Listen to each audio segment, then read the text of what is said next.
بسم اللہ الرحمن الرحیم۔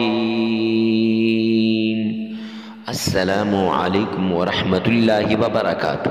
معزز سامعین کرام، آج جو ہم آپ کے سامنے حاضر ہوئے ہیں یہ قرآن پاک کی ایک سورت کا وظیفہ لے کر حاضر ہوئے ہیں۔ جس نے بھی قرآن پاک کی اس سورت کا وظیفہ کیا اس کی مشکلات، اس کی تکلیفیں، اس کی مصیبتیں دور ہو جائیں گی۔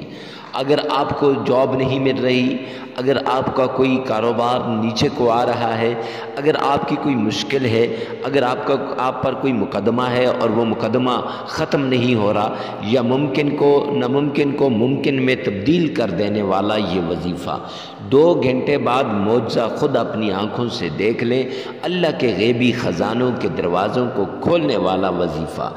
جس نے بھی یہ وظیفہ کیا وہ دولت سے مالا مال ہو گیا، اور اس کو اللہ کے غیبی خزانوں سے دولت ایسے ملے گی کہ رشتہ دار بھی حیران ہو جائیں گے، دوست احباب بھی حیران ہو جائیں گے، کالیں کر کر کے پوچھیں گے کہ اتنی دولت، اتنا مال کہاں سے لایا۔ تو معزز سامعین کرام، آئیے چلتے ہیں بغیر کسی تمہید کے اس وظیفے کی طرف۔ تو سب سے پہلے آپ نے 3 مرتبہ تعوذ پڑھنا ہے۔ اعوذ باللہ من الشیطان الرجیم، پھر 3 مرتبہ آپ نے بسم اللہ پڑھنی ہے۔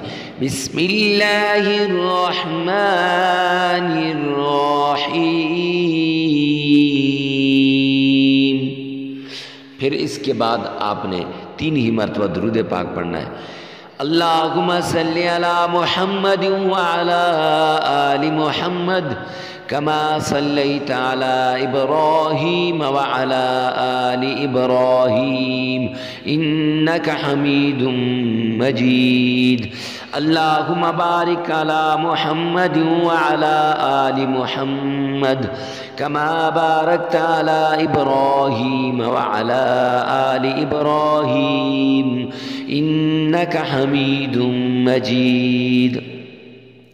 پڑھنے کے بعد معزز سامعین کرام، آپ نے سورۃ الکوثر یہ 313 مرتبہ پڑھنی ہے، 313 مرتبہ پڑھنی ہے، اور پھر اس کے بعد 3 مرتبہ درود پاک پڑھنا ہے اور 33 مرتبہ استغفار کرنا ہے۔ عمل مکمل ہو جائے گا، اور عمل کے دوران ناغہ نہیں کرنا۔ لگاتار 7 دن کا یہ عمل ہے، اور عمل کے دوران ناغہ نہیں کرنا۔ جگہ کی قید نہیں ہے، وقت کی قید نہیں ہے، ہر جگہ، ہر وقت، ہر کوئی، ہر کسی کے لیے اس عمل کو کر سکتا ہے۔ معزز سامعین کرام، ویڈیو کو ثواب کی نیت سے صدقہ جاریہ سمجھ کر شیئر کرنا مت بھولیے گا۔